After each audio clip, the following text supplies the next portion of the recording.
Hey cuties, welcome to On the Way. From today, I'll be your teacher for teaching you class 9th.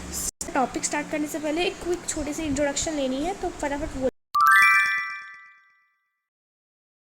Okay, so my cuties, this is the timetable for this week. So we have मतलब Saturday तक हमारा same ही है SST and maths. SST में हम political science का chapter करेंगे and maths का भी हम 1 और 2 चैप्टर. मैथ्स हमारा डेली होगा एक्सेप्ट संडे को भी होगा बट रिवीजन होगी. तो मैथ्स इज़ पर daily because maths and science should be daily but because बाकी सब्जेक्ट्स का भी रखना है थोड़ा, तो इसलिए मैथ्स डेली रख रही हूँ, साइंस डेली नहीं रख रही हूँ. बट साइंस का भी हम नेक्स्ट वीक से मैंने टाइम टेबल बना दिया हुआ है, वो आपको मैं नेक्स्ट वीक मंडे को शो करूँगी. ठीक है, आपको डेली मेरी तरफ से वीडियो मिलने वाली है and daily yes you are right, daily you will get 2 videos from me. One will be that will be according to the time table. So this week's time table एक SST की video मिलेगी, math की video मिलेगी. अब SST की okay तो SST plus maths हमारा economics के political. So political science and maths will be our slots for this week. Sunday को रिवीजन ना कोई, हमें सिर्फ और सिर्फ स्टडी पे फोकस करना है बट साथ साथ हमको थोड़ा जनरल नॉलेज लेना है, ग्लोब के बारे में जाना है, countries, there are several things which we should study. So GK में आता है सब कुछ, तो वो हम एक बार संडे को एक वीडियो रखेंगे. वो अमेजिंग फैक्ट्स हो सकती है, कुछ भी हो सकती है, वो आगे साइड. ठीक है, so this is a slot and time table for this week. So आज है थर्सडे. ठीक है, तो आज हम शुरू करेंगे SST एंड मैथ्स. सो आज अभी हम ये वाली वीडियो मेरी SST के लिए यानी कि पॉलिटिकल साइंस के लिए है. पॉलिटिकल साइंस का चैप्टर 1 स्टार्ट करने लगे हैं. So let's get started. Daily video मिलेगी 2. ओके, सो हमारे चैप्टर का नाम है, अच्छा बाय द वे मुझे पता है कि आप लोगों को भी ऐसे पढ़ने में मज़ा नहीं आता है, बट प्लीज़ कम से कम please cooperate with me for 4 to 5 days. उसके बाद मैंने टैब मंगा लिया है, टैबलेट मंगाया है जिस पर हम आगे से ट्राई करेंगे. तो please wait, I am also very excited for that, so let's just wait. Okay, तो हमारे चैप्टर का नाम है व्हाट इज़ डेमोक्रेसी वाई हमारे चैप्टर का नाम है, हमें कुछ भी होता है 2 दिन में, या तो आज चैप्टर खत्म करना है तो 2 दिन में चैप्टर खत्म करना है, कल लास्ट होगा. ठीक है, तो चैप्टर भी खत्म करना है ताकि हमें तीसरे दिन क्वेश्चन आंसर करा पाऊँ. तो चैप्टर का नाम है what is democracy Y democracy. ठीक है, डेमोक्रेसी क्या होती है, बेसिकली डेमोक्रेसी पे चैप्टर है जिसमें मैंने पूछा कि डेमोक्रेसी क्या होती है और डेमोक्रेसी क्यों होती है.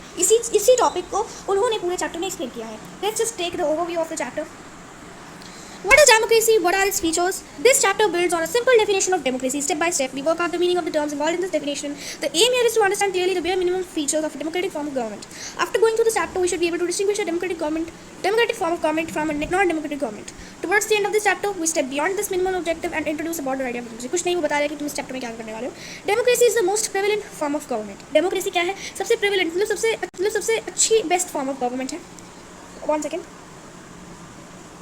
Okay, and it is expanding to more countries. और ये और भी कंट्रीज में एक्सपैंड हो रही है. Is India democratic country? ये क्वेश्चन है मेरा. Yes, India is a democratic country. क्यों है, क्या है डेमोक्रेसी, ये सब हम पढ़ेंगे बच्चे, बस अभी थोड़ा सा वेट करो. ठीक है, अभी हम शुरू कर रहे हैं chapter. But why is it so, what makes it better than other forms of government, that is the second big question that we take up in this chapter. So let's just get started on to the chapter. So here is written what is democracy. अब democracy होती क्या है. You have already read about different forms of government. तुमने बहुत सारी forms of government के बारे में पहले ही पढ़ा हुआ है. जुडिशरी, आफ्टर दैट पढ़ा है जुडिशरी, एग्जीक्यूटिव जुडिशरी पढ़े ना हमने. On the basis of your understanding of democracy so far, mentioning a few examples of, write down some common features of democratic government and non democratic government. अब why define democracy. अब democracy होती क्या है. Before we proceed further, आगे बढ़ने से पहले let us first take note of an object by Mary. She does not like this way of defining democracy and wants to ask some basic questions. Our teacher Matilda Lindo responds to her questions as the classmates join the discussion. कुछ नहीं बच्चे, ये मैं तुमको बताती हूँ इसमें उन्होंने क्या बातें की है. इसमें एक लड़की मैरी अपनी टीचर लिंगो मैम से बात कर रही है डिस्कशन डेमोक्रेसी के बारे में. तो हम वो पढ़ने वाले हैं. देखना मैंने सारा बोल दिया और बंद कर दिया. तो एक मैरी नाम की लड़की है, वो अपनी मैम से पूछ रही है कि मैम कि ये मुझे आइडिया अच्छा ही लगा. जैसे आप मुझे पहले एग्जाम्पल बता रहे हो, फिर मुझे मतलब बता रहे हो, तो आपको नहीं लगता कि हमको पहले पता होना चाहिए मतलब एग्जाम्पल जानने से पहले. तो उसकी मैडम आगे से बोल रही है. अब तुमकी मैम क्या बोल रही है कि जरूर मैं समझ रही हूँ कि तुम क्या कह रही हो, बट ये रीज़न नहीं हो सकता. बिकॉज अब जैसे तुम पेन यूज़ करती हो, ठीक है, या तुम बारिश देखती हो, प्यार, ये जो वर्ड्स हैं इनको यूज़ करने से पहले क्या हम इनकी डेफिनेशन जानते हैं? नहीं ना. तो आगे से मेरी बोल रही है but then why do we need definition that all. फिर हमको वो बोल रहे हैं हमें डेफिनेशन क्यों चाहिए. तो उसकी मैडम आगे से बोल रही है ओके अब उनकी मैम बोल रही है कि बेटा ये बात हमें डेफिनेशन इसलिए चाहिए जब हमें एक वर्ड का मतलब नहीं समझ आ रहा होता है. ठीक है, then we need a definition. For example rain को अगर हमें रेन को ड्रिजल या क्लाउड बर्स्ट से डिफरेंशिएट करना है तो उस तब हमें तब रेन की डेफिनेशन चाहिए होगी. सेम ही डेमोक्रेसी का भी है. हमें डेमोक्रेसी की एक पर्टिकुलर डेफिनेशन चाहिए, ट्रू डेफिनेशन चाहिए, क्योंकि ऐसी बहुत सारी गवर्नमेंट्स हैं जो अपने आप को डेमोक्रेसी बुलाती है पर है नहीं. अब एक उन्हीं की क्लास का एक क्लासमेट बोल रहा है. अब एक बच्चा बोल रहा है दिव्यांग नाम का, वो बोल रहा है कि मैम तो हमें डेफिनेशन में काम क्यों करते हैं. फॉर एग्जांपल एक आपने मुझे बताया था कि अब्राहम लिंकन ने एक कोट बोला था कि डेमोक्रेसी एक ऐसी गवर्नमेंट है जो लोगों की है, लोगों के द्वारा है एंड लोगों के लिए है. तो वो बोल रहा है कि हमको इसको चेंज करने की क्या ज़रूरत है. तो आगे से उसकी मैम बोल रही है I am not saying that we need to change it. मैं नहीं बोल रही हूँ कि हमें इस डेफिनेशन को चेंज करना है. I do find this definition very beautiful. वो बोल रहे हैं कि मेरे को भी जो अब्राहम लिंकन ने जो कॉट बोला है कि democracy is government of the people bye the people and for the people, ये बहुत ही सुंदर लगती है मुझे भी सुनने में। उसकी मैम बोल रही है, पर अगर हमें एक चीज़ को एक्सेप्ट इसलिए नहीं करना चाहिए क्योंकि सब उसे एक्सेप्ट कर रहे हैं। अब उन्हीं की क्लास का एक और बच्चा बोल रहा है, योलांडा नाम की बच्ची बोल रही है, ma'am can I suggest something, we don't need to look for any definition. I read somewhere that the word democracy comes from a Greek word demokratia, in Greek demos meaning people and kratia means rule. So democracy is ruled by the people. This is the correct meaning. Where is the need to debate? अब वो बहस कर रहे हैं ना सारे teacher और बच्चे, तो योलांडा नाम की बच्ची बोल रही है, मैम आपको एक बात बताऊँ, मैंने कहीं पढ़ा था कि डेमोक्रेसी जो एक वर्ड है वो आया है ग्रीक लैंग्वेज से आया है, जो कि जिसका मतलब है डेमोक्राटिया, उस वर्ड से आया है वो। डेमो का मतलब होता है लोग और क्राटिया का मतलब होता है रूल।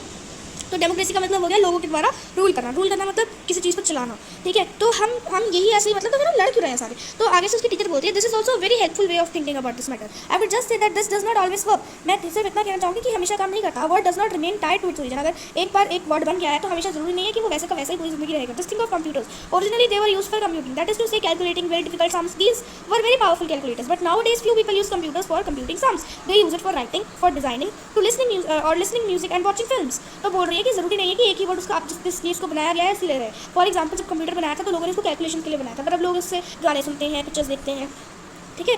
तो words remain the same but there meaning can change with time. समझ गए ना, इतनी लाइन समझ आ गई ना कि वर्ड्स सेम रहते हैं और उनके मतलब टाइम टू टाइम बदलते हैं। In that case, it is not very useful to look at the origin of a word. Mary, ma'am, so basically what you are saying is that there is no shortcut to our thinking about the matter ourselves. We have to think about this meaning and evolve a definition. तो वो मेरी ये बोल रही है जिसने question सारे शुरू की थी, वो बोल रही है कि मैम आप कहना चाहते हो कि हमको एक डेफिनेशन हमें चाहिए होती है। फिर उनकी लिंक तो मैम बोल रही है कि अब तुमने सही कहा, अब हम इसके बारे में जानते हैं। अब हमने इतनी बहस पढ़ ली बच्चों, डेफिनेशन क्या होती है, इनको क्यों चाहिए definition, why do we need a definition? We need a definition because there is no shortcut to our thinking about the matter ourselves. We have to think about its meaning and its definition. अब बच्चे यहाँ से 2 questions मैंने बना दिए हैं, अब हम उन 2 क्वेश्चंस को लिखते हैं। मैं तुम्हें वो 2 क्वेश्चंस बताती हूँ, फिर हम आगे प्रोसीड करेंगे। Okay, so here are the questions that I made from the book. So the first question is, democracy is derived from which language and what's its meaning? Democracy is derived from a Greek word demokratia, where demo means people and kratia means rule. बच्चे ये question आपके teacher ऐसे ही डालती है, आप exam में आपको नहीं आते बिकॉज आप सिर्फ कॉपी वाले क्वेश्चन याद करते हो। आपको ऐसे एक मैं भी ऐसे ही करती हूँ, जो मुझे लगता है कि क्वेश्चन बन के आ सकता है, वो क्वेश्चन मैं पेज पे नोट डाउन करती हूँ एंड फिर उसको याद करती हूँ या उसको समझती हूँ और डेफिनेशन खुद बना लेती हूँ। Why do we need a definition? Because there is no shortcut to our thinking about the matter ourselves. We need a meaning and evolve a definition. So I am going to ask this question from you guys now. So pause the video right now. Pause this video. मैं यहाँ पे भी लिख देती हूँ, pause the video. Pause. ठीक है, pause करो और एक बार सारे के सारे आंसर्स, ये जो 2 आंसर हैं, अपने मन में बोलो, जो भी तुम अपनी भाषा में बोलो। हिंदी में बोलोगे तो थोड़ा सा कम फायदा है, इंग्लिश में बोल दो, ठीक है। Speak the answer. अच्छा, अब होपफुली तुम लोगों ने प्ले कर दिया है, बोला आंसर, अगर बोला very good from me. If you have not speak in that then it's your loss answer. Okay, so now a simple definition, let us get back to a discussion on similarities and differences among the governments that are called democracies. One simple factor common to all democracies is the government is chosen by the people. Democracy क्या होती है बच्चे की, जो government है ना वो लोगों के द्वारा चूज की जाती है। We could thus start with a simple definition. Democracy is a form of government in which the rulers are elected by the people. What is the अगर आपको बच्चे ये है एक सिंपल सी definition, literally a simple definition. What is the आपको ऐसे question आएगा कि what is the simplest definition of democracy? तो आपको उस टाइम पे ये डेफिनेशन बोलनी है, बट जब आपको क्वेश्चन थोड़ा लॉन्ग आएगा ना कि व्हाट इज डेमोक्रेसी, तो सिर्फ सिंपलेस्ट फॉर्म मत लिखना, आगे तुम्हें पढ़ोगे कि कौन सी और इसकी मतलब कौन सी इसकी डेफिनेशंस बनती है। तो अभी सबसे सिंपल डेफिनेशन है कि डेमोक्रेसी क्या है, एक फॉर्म ऑफ गवर्नमेंट है। गवर्नमेंट की एक फॉर्म है जहाँ पे जो लोग रूल करते हैं, रूल का पता है ना, जो लोग चलाते हैं कंट्री को, ठीक है, वो लोगों के द्वारा इलेक्ट किए जाते हैं, लोगों के द्वारा चूज किए जाते हैं, ठीक है। ये भी क्वेश्चन मैं लिख रही हूँ अपने नोट्स पे, that's why I am speaking little low. तो democracy is a form of government in which the rulers are elected by the people, ठीक है। ये मैंने क्वेश्चन लिख दिया। At the end of the page I will show you the question.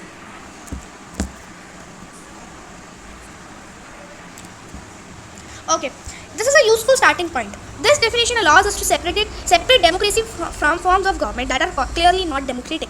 The army rulers for Myanmar were not elected by the people. Those who happened to be in control of the army became the rulers of the country.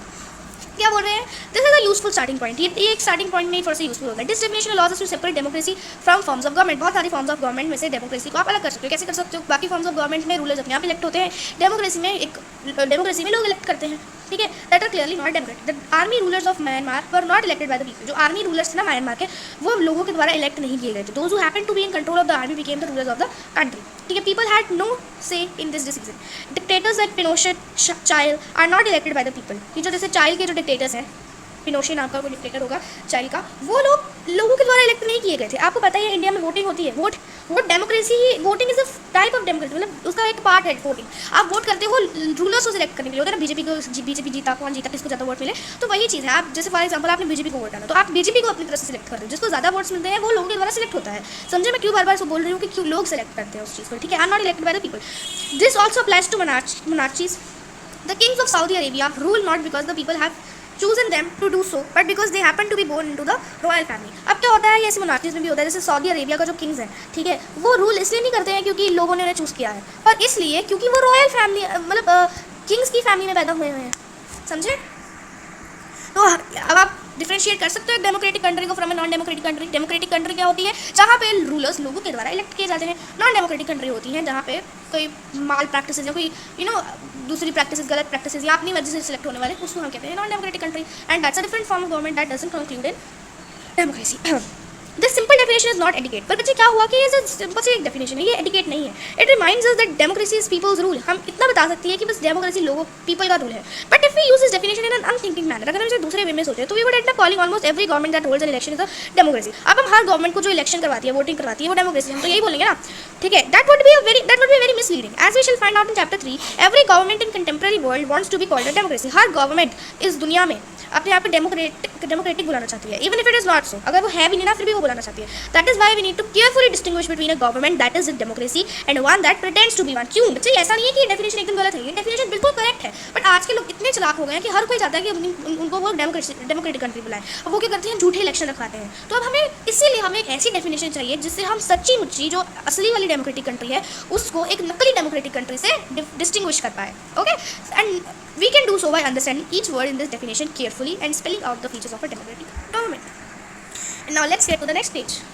अच्छा, अगले page पे जाने से पहले ये छोटी सी चीज़ है, थोड़े से डेमोक्रेटिक कोटेशंस हैं तो डेमोक्रेसी पे बने हैं कि डेमोक्रेसी हर इंसान को अपना उसका खुद का प्रेशर बनाती है। डेमोक्रेसी आपके डिक्टेटर्स को चूज़ करने में, after they have told you what you think, it is what you want to hear. Man's capacity for justice makes democracy possible.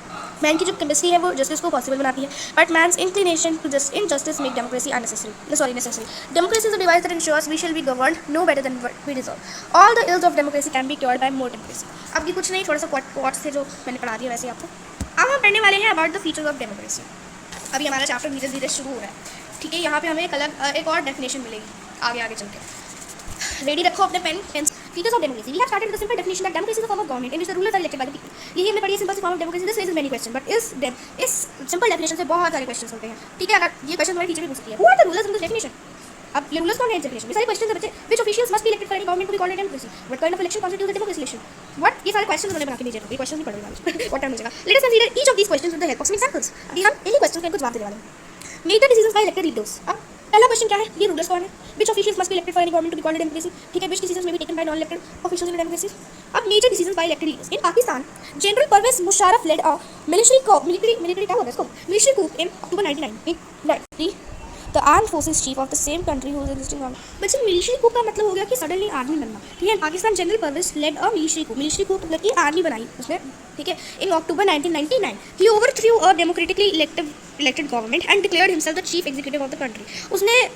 उसने देखा डेमोक्रेटिक क्या होता है, डेमोक्रेसी क्या होती है, उसने अपने आप को chief executive of the country उसने अपने आप को डिक्लेयर कर दिया, ठीक है। Later he changed his designation to president and in 2002 held a referendum in the country that granted him a 5 year extension. क्या हुआ बच्चे, पहले क्या हुआ, उसने अपने आप को chief executive of the country उसने बोल दिया, फिर उसके बाद उसने अपने को प्रेसिडेंट बोल दिया। फिर 2022 में उसने एक रेफरेंडम हेल्ड किया जिसमें उसने in the country that granted him a 5 year extension, जिसमें उसको 5 साल और मिलेंगे प्रेसिडेंट बनने के। Pakistani media, human rights organization and democracy activist said that the referendum was based on, next page. वो क्यों बार बार बन रहा था बच्चे, क्योंकि वो माल प्रैक्टिस करता था। माल प्रैक्टिस मतलब फ्रॉड था वो। In August 2002 he issued a legal framework. उसने एक लीगल फ्रेमवर्क बनाया that amended the constitution of Pakistan. According to this order the president can dismiss the national and provincial assemblies, मतलब कि जो नेशनल असेंबलीज होती है ना उसको वो डिसमिस कर सकता है। नेशनल असेंबली आपने अगर हिस्ट्री चैप्टर 1 पढ़ा होगा क्लास 9 का, तो उससे आपने पता होगा कि नेशनल असेंबली क्या होती है, कि जो मतलब जो रूलर है उसको पहले उसके जो राइट्स है वो चेक करेगा, पहले नेशनल असेंबली को चेक करेगी, ये सब पढ़ा होगा ना। तो वही चीज़ उसने इन सबको डिसमिस करने का उसने प्रोग्राम बना दिया था, मतलब बंद करने का। The work of the civilian cabinet is supervised by a national cabinet the work of the civilian capability supervised by the National Security Council, which is dominated by military officers. Military officers पता ही होगा तुम्हें military क्या होता है? Military. After passing this law, elections were held to this national and provincial assembly. So Pakistan had elections, elected representatives, and has some powers. But the final power rested with military officers and General Musharraf himself. कुछ समझ नहीं आया, मेरे को भी नहीं आया. Clearly that there are many reasons why Pakistan should not be called a democracy. Why Pakistan under general Musharraf, क्यों जनरल मुशर्रफ के अंदर क्यों नहीं वो हो सकता? बिकॉज उसने बहुत सारी माल प्रैक्टिस की है, ठीक है. But let us focus on one of these. Can we say that the rulers are elected by the people in Pakistan? क्या कह सकते हैं कि जो लोग हैं वो लोग पाकिस्तान इलेक्ट कर रहे हैं? क्योंकि वोटिंग तो हो रही है, वोटिंग अभी पड़ी ना कि वोट हो रहे थे, क्योंकि इलेक्शन तो हो रहे हैं. तो क्या मतलब जो रूलर्स सिलेक्ट हुए हैं क्या वो लोगों ने किए हैं? Not quite. People may have elected the representative to the national and provincial assemblies, but those elected representatives were not really the rulers. समझिए ना कि उन्होंने लोगों ने सिलेक्ट तो किए, वोट्स भी किसी को ज़्यादा मिले होंगे, पर कोई लोग फ्रॉड होते हैं. तो जो लोग रूल कर रहे हैं वो एक्चुअली रूलर्स नहीं थे, ठीक है. They can not take the final decision. The power to take final decision rested with army officials. अब देखो, अब उन लोगों ने तो रूल कर दिया, अब उसके बाद क्या हुआ कि रूल करने के बाद जो एंड वाला जो रिजल्ट निकालना है वो किस पे था? आर्मी ऑफिशियल्स पे था, जो कि जनरल मुशर्रफ के साथ है. वही जनरल मुशर्रफ जिसके बारे में हम बात कर रहे हैं, ठीक है. And none of them were elected by the people. This happens in many dictatorships and monarchies. They formally have an elected parliament and government, but the real power is with those who are not elected in a few countries. The real power was with some external powers and not with locally elected representatives. This cannot be called people's rule. इसीलिए इसको हम people's rule नहीं कह सकते. क्यों नहीं कह सकते? क्योंकि ऐसी बहुत सारी dictatorships और monarchies में होता है कि एक वो लोग के पास एक elected parliament होता है, वहाँ पे government होती है, पर जो real power है वो उनके पास होती है जो elected नहीं हुए बेचारे, ठीक है. इसीलिए इसको पीपल रूल नहीं कह सकता.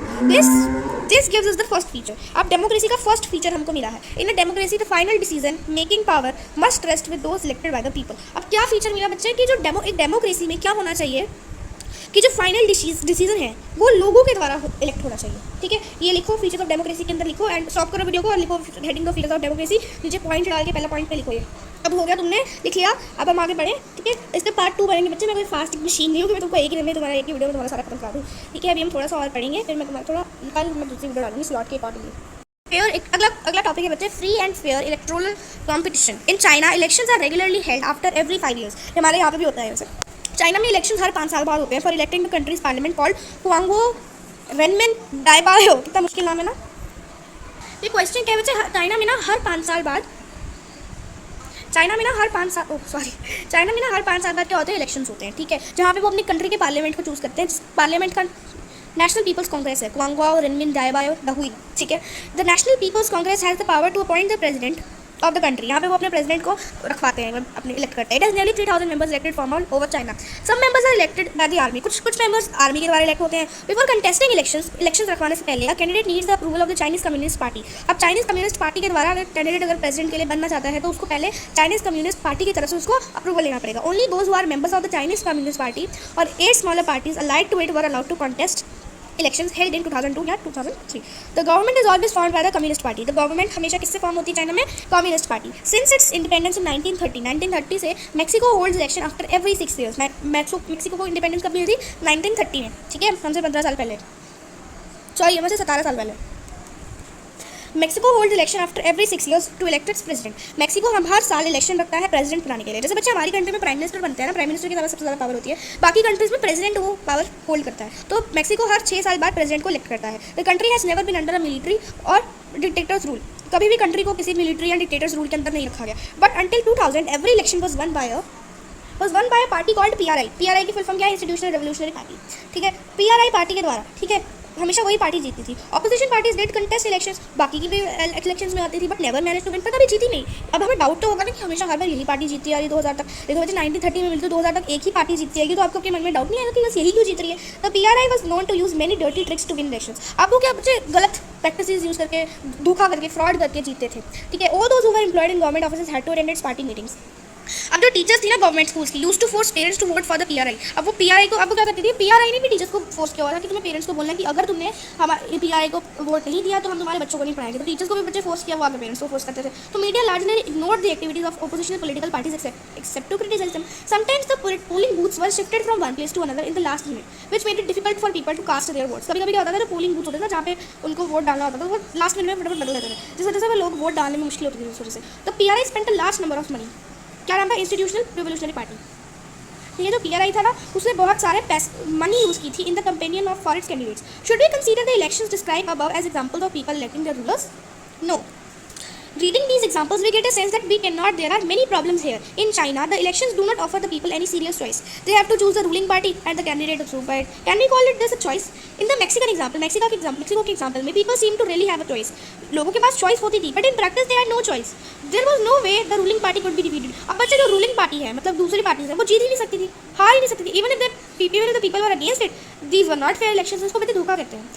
We can thus add a second feature to our understanding of democracy. Holding elections of any kind is not sufficient. The elections must offer a real choice between political alternatives, and it should be possible for people to use this choice to remove the existing rulers if they wish so. अब उन्होंने हमें एक और feature बताया है. Democracy must be based on a free and fair election where those currently in power have fair chance of losing. Democracy के अंदर क्या होना चाहिए कि फ्री होना चाहिए इलेक्शन, और फेयर मतलब कि कोई चीटिंग नहीं होनी चाहिए, धोखा नहीं होना चाहिए, फ्रॉड नहीं होना चाहिए. Where those currently in power, जो अभी पावर में है, मतलब जो अभी जीते हुए रूलर्स हैं, उनको भी एक चांस होना चाहिए कि वो भी हार सकते हैं, क्योंकि उन्होंने वो गंदी प्रैक्टिस करके वो हमेशा जीतते हैं, उन्हें पता होता है भाई हमने जीतना है, बट उनको भी ऐसा लगना चाहिए कि वो भी अब हार सकते हैं because of democracy. That's why we need democracy. So write, so stop this video and write this feature on your notebooks. Chapter 3 में उसके बाद में और पढ़ेंगे. चलो अब आगे करते हैं. अब आपके बच्चे इंडिया में भी बात सुनी होगी 1% 1 वोट 1 वैल्यू. समझ इसका मतलब पता तुमको? नहीं पता? तुम्हें एक बात बताऊँ, एक बंदे के पास उसका वोट है, हर बंदे के पास एक वोट होता है. 1% एक बंदा उसका एक वोट, और उस वोट की वैल्यू होनी चाहिए. उस वोट की वैल्यू कैसे होगी कि उसकी वोट को मानो, ये नहीं कि चलो स्ट्राइक से वोट किया, थोड़ा बड़ा ये गरीब है इसकी वोट को नहीं मानना, ये तो गरीब इंसान. ऐसे नहीं होना चाहिए. कोई डिफ्रेशिएशन नहीं होना चाहिए. हर पर्सन को एक वोट मिला है तो उस वोट की वैल्यू करो. हर एक बंदे को अपना वोट का उसका वैल्यू होना चाहिए. ऐसे नहीं कि हम भेदभाव करने में ज़्यादा टाइम निकाल देंगे. बस अभी हम वही पढ़ने वाले हैं इस पैराग्राफ में. Earlier we read about how the struggle for democracy was linked to the demand for universal adult franchise. तो तुमको पता ही है ना कि हर 18 साल से ऊपर का बंदा, हर 18 साल से ऊपर के बंदे के पास वोट होता है. इंडिया में सब पता है, universal adult franchise. This principle has now come to accepted almost all over the world. पहले तो इंडिया में था, अब ऑलमोस्ट हर एक ऑल ओवर द वर्ल्ड में हर डेमोक्रेटिक कंट्री के पास है. Yet there are many instances of denial of equal right to vote. Until 2015 in Saudi Arabia, women did not have the right of vote. अब 2015 तक Saudi Arabia में women के पास vote का right नहीं था. Estonia has made its citizenship rules in such a way that people belonging to Russian minority find it difficult to get the right to vote. अब ऐसा तो होता था, सिटीजनशिप का मतलब होता है कि जो आप किसी एक पर्टिकुलर कंट्री से पैदा हुए हो. अब जो एस्टोनिया में कोई रशिया का बंदा बैठा है तो उसको वोट करने में दिक्कत होती थी. In Fiji the electoral system is such that the vote of an indigenous Fiji यहाँ के लोग होंगे has more value than of an Indian Fijian. वही भेदभाव, कंट्री में भेदभाव, अमीर गरीब में भेदभाव. Democracy is based on a fundamental principle of political equality that gives us the third feature of democracy. In a democracy each adult citizen must have one vote and each vote must have one value. This is the feature number 3. Write down this feature, pause the video and write down on your notebook. Next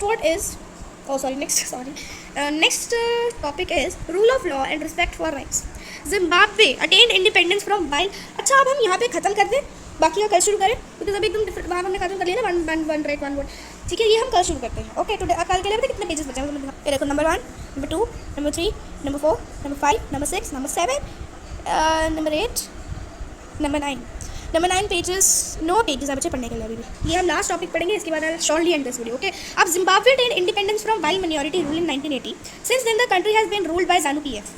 अब क्या हुआ? अच्छा, Zimbabwe attained independence from white minority मतलब कि 1980 में Zimbabwe ने wild minority में जगह होगी, उससे उसने इंडिपेंडेंस ले ली. ठीक है, तब से कंट्री कौन रूल कर रहा है? ZANU-PF नाम का इंसान रूल कर रहा है. The party that led the it's a party free party. बच्चे पार्टी, बहुत सारे लोग पार्टी बोले, बर्थडे वाली पार्टीज नहीं है. Party is a political party that led the freedom struggle. Its leader Robert Mugabe. ZANU-PF का लीडर कौन था? Robert Mugabe. Who was the leader of ZANU-PF? Robert Mugabe. What was ZANU-PF? It was a political party. Ruled Robert Mugabe 1980 से rule करता था. ठीक है, independence के दौरान से. Elections were held regularly. Elections हमेशा होते थे एंड हमेशा ZANU-PF जीती थी. President Mugabe was popular but also used unfair practices in election. President Mugabe बहुत पॉपुलर था पर वो गलत प्रैक्टिसेस यूज करता था इलेक्शन जीतने के लिए. Over the years his government change the constitution several times to increase the powers of the president to make him less accountable. Opposition party workers were harassed. क्या होता था कि जो ऑपोजिशन पार्टी के जो लोग थे ना, क्या कहता था ZANU-PF करते थे उसकी पार्टी के लोग, वो लोग उनको मेंटली हरास, फिजिकली हरास करते थे. And their meeting disrupted. Public protest and demonstrations against the government were declared illegal. अब कुछ लोग अब जैसे एक ही बंदा जीतेगा तो आपको बुरा लगेगा ना कि ये बंदा कुछ करता तो है नहीं, ऊपर से जुल्म करता है हमारी कंट्री के ऊपर, तो आप लोग प्रोटेस्ट करोगे, हड़ताल करोगे. लेकिन वहाँ पे क्या उसने क्या कर दिया होता था? इन सब चीज़ों को इलीगल कर दिया था कि कोई इसे नहीं कर सकता. There was a law that limited the right to criticise the president. Television and radio were controlled by the government. Television और रेडियो क्या कंट्रोल, किसके द्वारा कंट्रोल किए जाते थे? Government. And gave only the ruling parties versions. ठीक है, there were independent newspapers but the government harassed those journalists who were against it. अब जो इनके खिलाफ जाता था वो गवर्नमेंट उसको मारती थी, पीटती थी. The government ignored some court judgments that went against it and pressurized judges. He was forced out of the office in 2017. 2017 में उसको धक्का मार के निकाला गया. The example of Zimbabwe shows that popular approval of the rulers is necessary in a democracy, but it is not sufficient. Popular governments can be undemocratic. अब जो popular governments है ना undemocratic. Democratic क्या होता है? जो लोगों के द्वारा elect किए गए हैं. अब ये लोगों के द्वारा elect नहीं किया गया है. Popular leaders can be autocratic. If we wish to assess a democracy, it is important to look at the elections, but it is equally important to look before and after the elections. There should be sufficient room for normal political activity, including political opposition in the period before elections. This requires that the state should respect some basic rights of the citizen. हम जो citizens के जो rights हैं, basic rights हैं, ठीक है, उसको state को respect करना चाहिए, उसके हिसाब से कुछ करना चाहिए. They should be free to think, to have opinions, to express those in public, to form associations, to protest and take other political actions. हड़ताल करना या कोई ऐसा एक्शन करना, ठीक है, जो जिसकी ज़रूरत है, उसको वो उनकी बेसिक राइट है, उसके लिए उनको मना नहीं करना चाहिए. That should not be illegal. Everyone should be equal in the eyes of law. हर एक बंदा eyes of law के पहले equal होना चाहिए. These rights must be protected by an independent judiciary whose orders are obeyed by everyone. ठीक है, जिसके orders हर कोई सुने. We shall read more about these rights in chapter 5 में हम इसके बारे में और पढ़ेंगे. Similarly, there are some conditions that apply to the way a government is run after the elections. A democratic government cannot do whatever it like. अब एक democratic government हर कुछ वो सब नहीं कर सकती, उसको जो पसंद है वो सब वो नहीं कर सकती. Simply because it has won an election. क्योंकि उसने एक election जीत लिया, इसका मतलब ये नहीं कि वो जो चाहे वो करेगी. ऐसा नहीं होता है. It has to respect some basic rulers. In particular, it has to respect some guarantees to the minorities. Every major decision has to go through a series of consultations. Every officer bearer has certain rights and responsibilities assigned by the constitution and the law. Each of these is accountable not only to the people but also to the other independent officials. We shall read more about this in chapter 4. Both these aspects give us the fourth and final feature of democracy. तो कितने feature of democracy बने हमारे? Fourth. पहले हम पढ़ते हैं, फिर मैं लिखने को कहूँगी. A democratic government rules within limits set by constitutions, laws and citizens. एक democratic government को rule तभी करेंगे within limit के अंदर रह के. बच्चा कोई भी काम limit से ज़्यादा अच्छा नहीं लगता. आप खा लो, चलो for example आप healthy खाना खा रहे हो. अगर आप limit से ज़्यादा खा लोगे तो बच्चे क्या होगा? बीमार पड़ जाओगे. कुछ भी बच्चे, कुछ भी, no matter how good it is, कुछ भी लिमिट से ज़्यादा अच्छा नहीं होता है. उसी तरीके से एक डेमोक्रेटिक गवर्नमेंट को लिमिट्स के अंदर उसको क्या करना है? रूल करना चाहिए. ठीक है, सेट बाय कॉन्स्टिट्यूशनल. और वो रूल्स किसने सेट किए हैं? Constitutional. Okay, as I said बच्चे कि मैं फीचर्स ऑफ डेमोक्रेसी पे स्टॉप हो जाऊंगी. समरी डेफिनेशन जो कि democracy is a form of government in which rulers are elected by the people. ये हम बात की समरी डेफिनेशन, ये सब हम कल पढ़ने वाले हैं. कल का वीडियो लेक्चर जरूर देखना, उसमें हम कल चैप्टर फिनिश करके ही रहेंगे. ठीक है, लास्ट वाली वीडियो में हम चैप्टर का क्वेश्चन आंसर्स याद करेंगे, नोट्स भी दूंगी और क्वेश्चन आंसर्स भी याद करेंगे. ठीक है, आज के लिए इतना ही, बाकी का हम कल करने वाले हैं. ठीक है, और फिर एक दिन मैं तुम्हारे टेस्टिंग का एक लिंक दूंगी. ठीक है, जूम मीटिंग का लिंक दूंगी, उस लिंक को ज्वाइन कर लेना. ठीक है, वो हम बाद में तो थोड़ा सा आइडिया दे रही हूँ. ठीक है, लिंक दूंगी, उस लिंक को ज्वाइन कर लेना. और वहाँ पे हम इंटरेक्ट कर सकते हैं मीटिंग के द्वारा, ऐसे जैसे अभी हम हैं. ठीक है, तो मैं तुमसे बात भी कर सकती हूँ. तो आप सब लोग मुझसे क्वेश्चन पूछ लेना, जो भी तुम्हारे डाउट होंगे. ठीक है, तो मैं तुम्हारा टेस्ट लूँगी, लाइव टेस्ट लूँगी. ओके, और अदरवाइज अगर ये पॉसिबल नहीं हुआ, क्योंकि अभी तुम्हें सब्सक्राइबर्स भी नहीं है ना, तो कोई ज़्यादा ज्वाइन तो करेगा नहीं, बट एक भी बंदा ज्वाइन कर ले बहुत अच्छा है. ठीक है, अगर आप नहीं भी करेंगे तो मैं यूट्यूब पर लाइव टेस्ट डाल दूँगी, आप वहाँ पे कर लीजिएगा. जब हमारे सब्सक्राइबर्स हो जाएंगे तो अब उसके बाद हम फिर ये जूम मीटिंग्स वाला भी करेंगे. This is a golden chance. Her channel पे ये जूम मीटिंग वाला चीज़ नहीं होती है. तो अगर मेरे चैनल पे है, please respect and please subscribe also. Okay, चलो अभी तुम्हें थोड़ी देर में तुम्हारी मैथ्स की वीडियो डालूंगी मैं. अभी ये वीडियो को देखो, समझो, जितना कराया उतना करो. 4 के 4 फीचर्स ऑफ डेमोक्रेसी करो. मैं तुमको नोट्स दिखाती हूँ, रुको. चलो नोट्स में वीडियो के एंड पे लगा दूँगी. ठीक है, वहाँ से देख लेना जो आज किया है. 4 क्वेश्चन पढ़े हमने. एक क्वेश्चन था कि डेमोक्रेसी कहाँ से आई है, कौन से वर्ड से आई है. डेमोक्रेसी की हमें डेफिनेशन क्यों चाहिए. ठीक है, उसके बाद सिंपलेस्ट डेफिनेशन क्या है डेमोक्रेसी की. और उसके बाद हमने 4 फीचर्स ऑफ डेमोक्रेसी पढ़े हैं बच्चे, जो कि 4 ही है, हमने वो पढ़ लिए हैं. बाकी का कैच यू टुमारो. अभी आज से फिर मैथ्स की वीडियो को देखनी है, तो जितना करवाया है उतना रिवाइज करके रखना. कल तभी आगे बढ़ना. ठीक है, अच्छे से रिवाइज करेंगे. कल थोड़ा सा रिकैप लेंगे फटाफट से. ओके, और फिर तुम्हें मिलती हूँ, मैं थोड़ी शाम को मिलती हूँ with the math video. Okay, then everybody goodbye, have a very nice day ahead. Bye everyone, and please tell me in the comment section your doubts. Mention your doubts in the comment section. I would love to answer them. Bye bye.